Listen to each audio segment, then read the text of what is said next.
now today the unilateral landmarks lateral cephalometric unilateral landmarks with point A sus spine point A go not be blue call the so sus spine no cora sus spine ma a debate kushi but only so subke a debate below a debate upper to sheet spine or spine no Georgian a such on table a such only upper mashi of mellow palapiano yara point A but the such way out mashi less way Jonokuna anterior nasal spine ANSK no ANSK out matter machine no I'm not leaving Jamlo General the point if it is a spine general blow the point of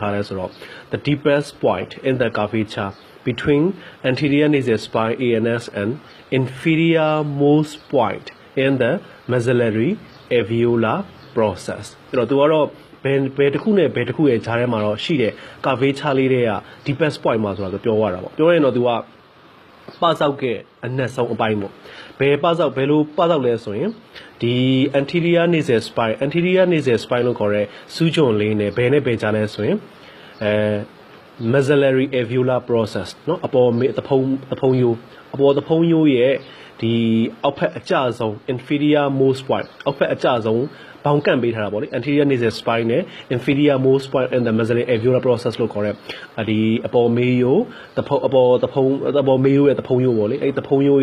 the inferior most point, upper jaw of man, spinal correct, anterior nasal spine, a jarega, passable than the cat to pillar, or lateral cephalometric bone, she but the labor, at least lateral cephalometric ma, anterior nasal spine in shaliba, bidoe, medullary alveolar process with the labor. In the cooe, bound can tie the good partially point A sheet, at the near sus spine sheet. At least sus spine, Bao goes up you less when Joroa. The Mezzala goes up you are Piono, Mezzala goes up you there. Kuna ANS caro, the Mezzala sheet jazz on pan goes up you rabo. Da point in the better general theam, find the Pime, da point you blue colors, sus spine look corabo. Now who are tap your match India balance point people. Point B are a colors way, not a new supra mantelo corabo. Supra or general supra no above a tello a tello yare, mentes or our general mantelo corretti mazy a tamashini a mellow palapiano, no the point B to correct supra manteo. To a little point B about the below and the day point so high, point so high the deepest point in the curvature between Pogonion and superior most point in the mandibular alveolar process for the story of the Bogadua, Pogonians or I don't know by Tabishima, Pogonians or Ale, the Kuna Mazy machine, a metal machine, Laws of European the Go Yonzon, the file Jares or Mazy to check like any Mazy Marger of metal machine, Pogonio, Nactio, Mantoya. The attack out like Pogonio in Lare, attack Jazamo. To dia and in a Nactio Lare, the dia also by a Mantomo, and the Pogonio, Nactio, Mantomaro, 12 message and do all the Chinglo correct, Mazy machine, dancing at Matoma Pebble, a Dogma imitant general, Cephalo analysis load at cover, imitant Yigi at Matomatorabo. Who Genobionia, the supra mantelo correct, point B, John Bionio, point B, so rather, Benepe Janeswim, Bogonione, Hunabure, mandibular alveolar process. Mandibular alveolar process or mandibular alveolar process the superior most points or mandibular alveolar process any alveolar process take each zone a man take each zone a man Pogonio a man a man who jarea a man who Jare a man who jarema clover Bazabodranly Powame any Bazabodranly she needed a nesson a pine way point below the Planamo or Goshima lateral cephalometrics or the chatty labor point A the chat could chatty labor corner or who are point B the chatty labor no Roger open up my job you are so Nasio jump your anterior nasal spine jump your point A jump your point B jump your not who are homeless and ပုဂ္ဂိုလ်နီယွန်အကြောင်းပြောမှာပေါ့ပုဂ္ဂိုလ်နီယွန်ကလည်းဘာလို့ဒီပုဂ္ဂိုလ်နီယွန်နာမည်ရလာတယ်လဲဆိုရင်သူကပုဂ္ဂိုလ်နီယွန်ကျွန်တော်တို့ကဗမာခွင့်ကျွန်တော်ပြပြထားသလိုပြောပေါ့နော်ဒီလိုမေးစေးမှာအမှတ်3မှတ်ရှိတယ်အထက်အောက်ဆင်းလိုက်ပဲပုဂ္ဂိုလ်နီယွန်ရဲ့နက်တီယွန်ရဲ့မန်တွန်ရဲ့ဆိုပြီးကျွန်တော်တို့3မှတ်ကိုမှတ်စေချင်တယ်တွဲပြီးတော့အဲ့ဒီအမှတ်3မှတ်ကခွဲလို့မရဘူးအထက်အောက်ကပုဂ္ဂိုလ်နီယွန်နက်တီယွန်မန်တွန်ပဲအဲ့တော့ပုဂ္ဂိုလ်နီယွန်ဖြစ်တဲ့ POG ကကျွန်တော်ဘယ်လိုအဓိပ္ပာယ်သတ်မှတ်ထားလဲဆိုတော့သူအဓိပ္ပာယ်သတ်မှတ်ထားတာနော် anterior most point in the contour of the lateral shadow of the chinပြောချင်တာဘာပြောချင်တာလဲဆိုတော့မေးစီရဲ့ lateral shadow ဆိုတာမျက်နှာကိုတစောင်းထားလိုက်ပေါ့နော် scar ကိုတစောင်းထားလိုက်လို့မဟုတ် lateral cephalometrics ကိုတစ်ချက်ကြည့်လိုက်ဒါတွေကဘာလဲဆို lateral shadow ပဲ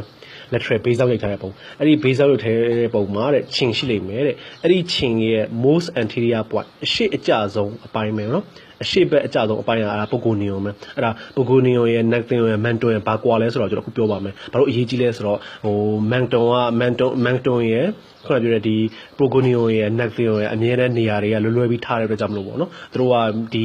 နေရာထဲမှာလာပြုတ်နေတဲ့အမှတ်3ခုပဲချင်းလို့ခေါ်တယ်မေးစေးမှာလာပြီးပြုတ်နေတဲ့အမှတ်3ခုပဲပေါ့နော်အဲ့တော့ပုဂ္ဂိုလ်နီယွန်ကတော့ကျွန်တော်ခုပြောပြပြီးသွားပြီမျက်နှာကိုကျွန်တော်ခုတစောင်းထားလိုက်တစောင်းဆိုတာက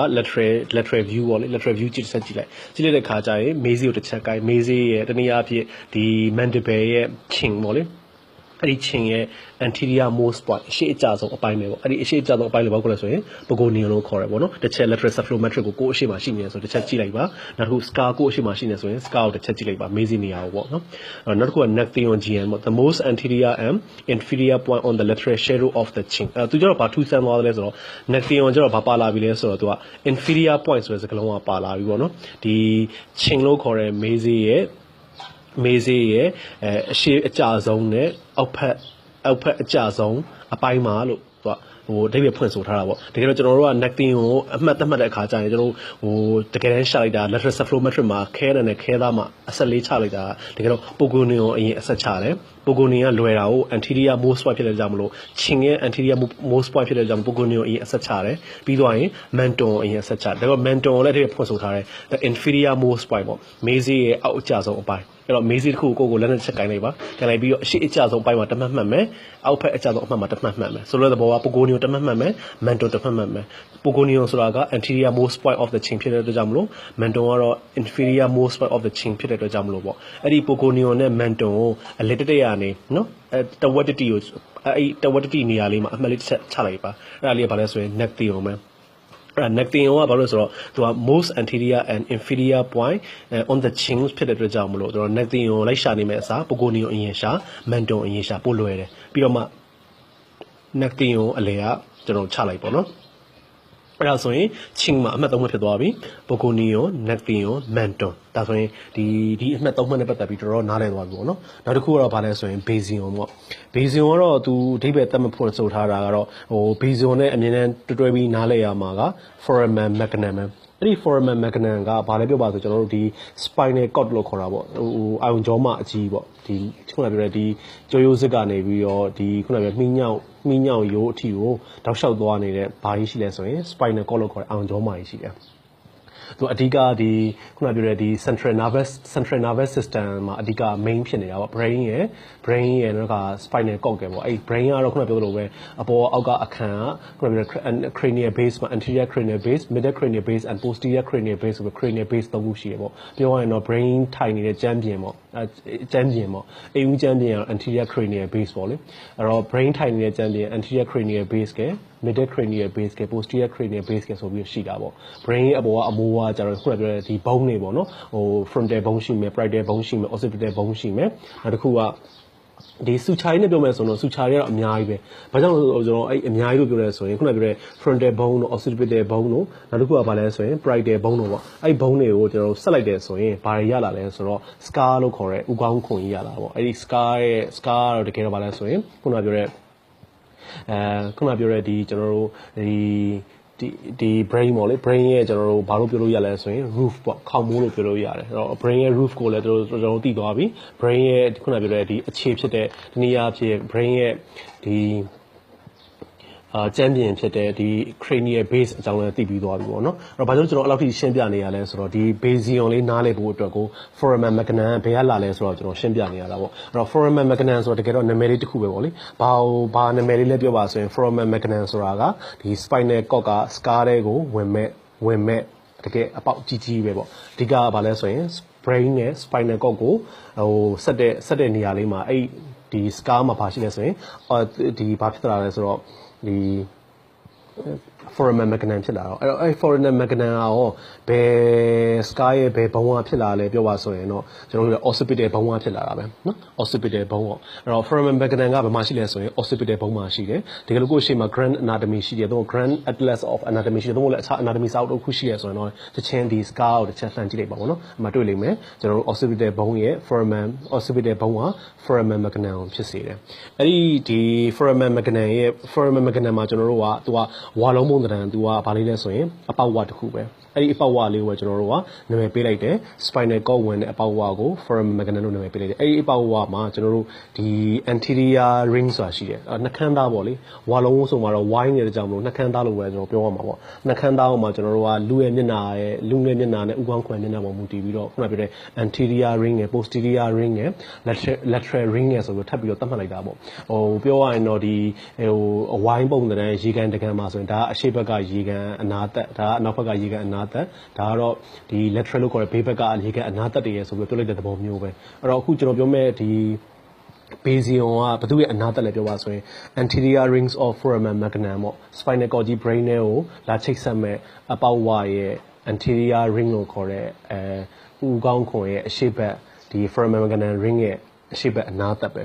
အဲ့ဒီအနာသက်ကအဓိကအဲ့ဒီအနာသက်လေးမှာကျွန်တော်ဘာလို့လဲဆိုရင်အမှတ်တစ်မှတ်ကိုချတယ်ပေါ့နော်အဲ့ဒီအမှတ်ကဘာလဲဆိုရင် basion ပဲဒါအောင်လည်းပဲ lateral cephalometrics မှာ BA ဆိုပြီးကျွန်တော်ရှာလို့ရတာပေါ့တကယ်တမ်းဒီ X-ray မှာကြတော့ဒီ black and white အနေနဲ့ပုံနေတဲ့ကြောင့်မလို့ကျွန်တော်တို့က basion ကိုရှာတဖို့လိုအပ်တာပေါ့နော်အဲ့တော့ basion ရဲ့အဓိပ္ပာယ်က anterior rings of foramen magnum မှာရှိနေတဲ့ the most posterior and inferior pointအောက်ဖက်နဲ့အနောက်ဖက်အကျဆုံးလို့သူတို့အဓိပ္ပာယ်သတ်မှတ်ထားတယ်အဲ့တော့ basin ရဲ့အဓိပ္ပာယ်က the most posterior and inferior point in the sagittal plane on the anterior rings of foramen magnum လို့အဓိပ္ပာယ်ဖွင့်ဆိုထားတာပေါ့နောက်အရေးကြီးဆုံးတစ်ခုက anterior cranial base က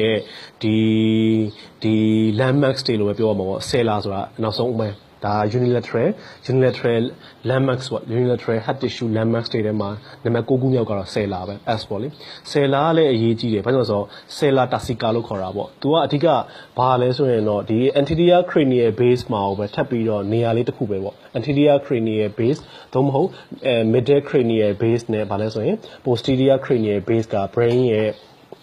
ကျွန်တော်တို့ကျမ်းကင်းသို့မဟုတ်ကျမ်းပြင်သူထိုင်နေတဲ့ကျမ်းကင်းဖြစ်တယ်ဆိုတာကိုကျွန်တော်ပထမဦးဆုံးအစတည်းကကျွန်တော်ပြောပြပြီးသွားပြီပေါ့နော်အဲ့တော့အခုပြောတဲ့ဒီ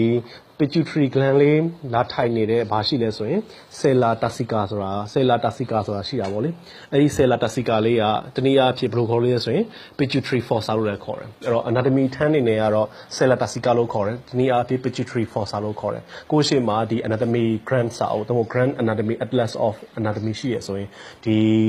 ဒီ scar ကိုကျွန်တော်တို့ထပ်ပိုင်းဖြတ်ထားတဲ့ပုံစံရှိရဆိုရင်တစ်ချက်ဦးနောက်ရဲ့ကျမ်းပြင်ကိုကြည့်နိုင်ဖို့အတွက်ဆိုကျွန်တော်တို့ကတစ်ချက်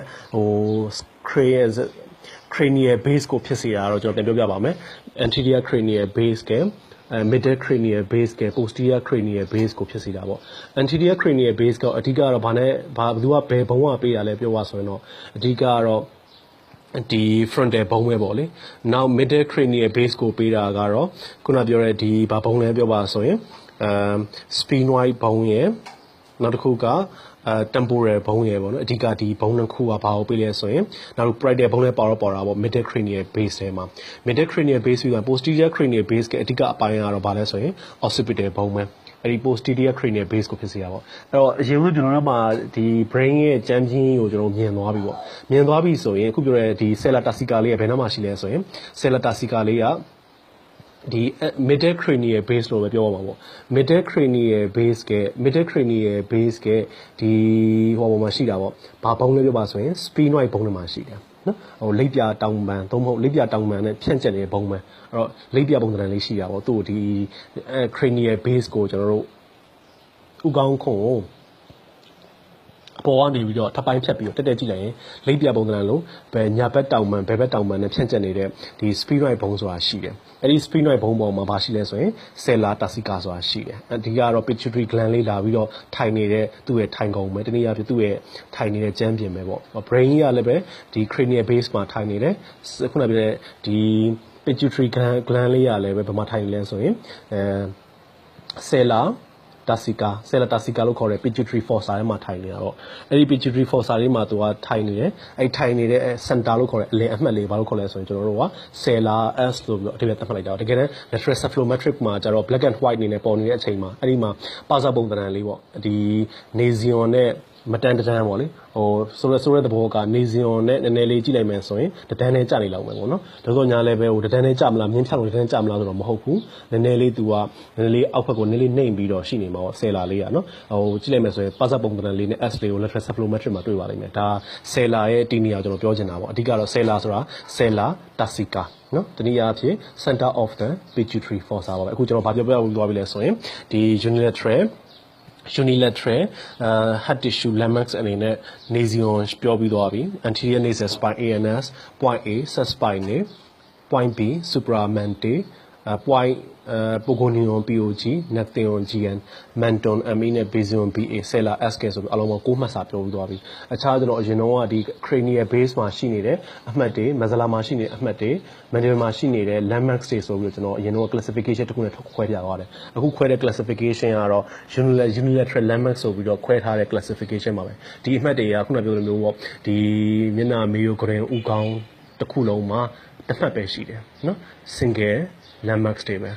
သူနဲ့တွဲဖို့ဘယ်ညာဆိုတာမရှိဘူး single landmarks တွေပဲရှိမယ်အဲ့ဒီ landmarks တွေပဲအဲ့ဒီ landmarks တွေကတကယ်တော့ဒီဘာကိုပြောချင်တာလဲဆိုရင်ခုနပြောတဲ့ဒီ cranial base landmarks ကmedulla landmarks က mandible landmarks ကထပ်ပြီးတော့အဲ့ဒီ unilateral landmarks တွေကိုထပ်ပြီးတော့ဟိုပိုင်းခွဲပါဆိုတော့ထပ်ခွဲလို့ရသေးတယ်အခုကျွန်တော်ပြန်ပြီးခွဲပြမယ်ပေါ့နော် unilateral landmarks တွေကိုပဲပထမဆုံးကျွန်တော်ပြောခဲ့တဲ့ဒီ classification ဖြစ်တဲ့အပိုင်း၃ပိုင်းပေါ့လေ cranial base က medulla mandible ၃ပိုင်းခွဲခဲ့တဲ့မှာတော့ခွဲသလိုမျိုးပဲဒီ6မှတ်ကိုပေါ့ unilateral landmarks အခု classification အခြားတစ်ခုဖြစ်တဲ့ unilateral ဒီ head tissue landmarks ကိုထပ်ပြီးတော့ကျွန်တော်6ခုကိုပဲထပ်ပြီးတော့ပိုင်းချလို့ရတယ်ပေါ့ခုနပြောတဲ့ basion တို့ cellular တို့ကဘယ်ထဲဝင်သွားမလဲဆိုရင် cranial base landmarks တွေဝင်သွားမယ်ဒီ pogonion တို့ nathion တို့ menton တို့ဘယ်ထဲဝင်သွားမလဲဆိုရင်ဒီ landmarks on the mandible ထဲဝင်သွားမယ်နောက်တစ်ခုက point B ကလည်းပဲ landmarks on the mandible ထဲဝင်သွားမယ် point A ရဲ့ anterior nasal spine ရဲ့ဘယ်ထဲဝင်သွားမလဲဆိုရင်ဒီခုနပြောတဲ့ဒီကျွန်တော်တို့landmarks on the medulla ထဲဝင်သွားမယ်နောက်တစ်ခုကတော့ nasion ကတော့ anterior cranial base လို့ခေါ်တာပေါ့cranial base က landmarks တွေဝင်သွားမယ်အခုဒီ unilateral landmarks head tissue unilateral landmarks တွေထဲမှာ by cranial base landmarks အနေနဲ့nasion basion cellular ဆိုပြီးတော့၃ခုပါတယ်နောက်တစ်ခုက landmarks on the medulla ဆိုနေနဲ့ anterior nasal spine point A ဆိုပြီးတော့ကျွန်တော်ဘယ်ခုပါဆိုရင်2ခုပါမယ် landmarks on the mandible ဆိုပြီးတော့ point B supramante pogonion nathion menton ဆိုပြီးအလုံးပေါင်းဘယ်နှခုပါမလဲဆိုရင်အလုံးပေါင်း၄ခုပါမှာပေါ့အဲ့တော့ခုနပြောတဲ့ anterior nasal spine unilateral landmarks အနေနဲ့ဘယ်နှခုလဲဆိုရင်3ခုနောက် landmarks on the medulla အနေနဲ့2ခုဆိုတော့အလုံးပေါင်းဘယ်နှခုဖြစ်သွားမလဲဆိုရင်အလုံးပေါင်းကျွန်တော်5ခုဖြစ်သွားမယ် landmarks on the mandible အနေနဲ့အလုံးပေါင်း4ခုဆိုတော့အလုံးပေါင်းပြန်ပေါင်းလိုက်မယ်ဆိုရင်9ခုအလုံးပေါင်း unilateral landmarks ဒီနေရာပြ unilateral head tissue landmarks on lateral cephalometric X-ray လို့ပြောရဲဆိုရင်အဲ့ဒီ9ခုပဲပေါ့နော်9ခုပဲအဲ့တော့ကျွန်တော်အနေနဲ့ကတော့ပထမပိုင်းဖြစ်တဲ့ unilateral head tissue landmarks တွေအကြောင်းတော့ပြောပြီးသွားပြီကျွန်တော်နောက်တစ်ပိုင်းနေဆိုရင်တော့ bilateral head tissue landmarks on lateral cephalometric X-ray soft tissue point ဖြစ်တဲ့ soft tissue glabella soft tissue nasion and soft tissue pogonion ဆိုပြီးတော့ကျွန်တော်ထပ်ပြီးတော့ဆက်ပြီးပြောပါမယ်ပေါ့နော်အဲ့တော့နောက်တတိယအနေနဲ့ကျွန်တော်ဒီ unilateral landmarks တွေပေါ့လေ lateral cephalometric ရဲ့ unilateral landmarks ဖြစ်တဲ့ point A set spine တွေကြောင့်ကျွန်တော်ပြောမှာပေါ့အဲ့တော့ point A ကိုကျွန်တော်နောက်တစ်မျိုးဘယ်လိုခေါ်သေးလဲဆိုတော့ set spine လို့ခေါ်တာပေါ့အဲ့တော့ set spine တွေမှာသူအဓိပ္ပာယ်တစ်ခုရှိတယ်ဘာလို့လဲဆိုတော့ set ရဲ့အဓိပ္ပာယ်ကကျွန်တော် below လို့အဓိပ္ပာယ်ရတယ်ပေါ့နော်အောက်ဖက်တွင်ရှိတော့spine ဆိုတာတော့ကျွန်တော်တို့ဟို spine ပေါ့ပြောချင်တာကတော့အဆူးချွန်အဓိပ္ပာယ်မျိုးတက်ရောက်တယ်အဆူးချွန်လေးအောက်ဖက်မှာရှိတဲ့အမှတ်လို့ဘာသာပြန်လို့ရတာပေါ့ point A ကိုအဲ့တော့ဗတဲ့အဆူးချွန်ရဲ့အောက်မှာရှိရလဲဆိုရင်ကျွန်တော်ခုနပြပြထားတယ် anterior nasal spine ANS ကနော် ANS ကအောက်မှာတက်တက်မှာရှိနေတဲ့နော်အမှတ်လေးပဲ ဒါကြောင့်မလို့ကျွန်တော်တို့ဒီ point A ဖြစ်တဲ့ set spine တွေကိုကျွန်တော်ဘယ်လိုအဓိပ္ပာယ်ဖွင့်ဆိုထားလဲဆိုတော့ the deepest point in the curvature between anterior nasal spine ANS and inferior most point in the maxillary alveolar process ကျွန်တော်သူကတော့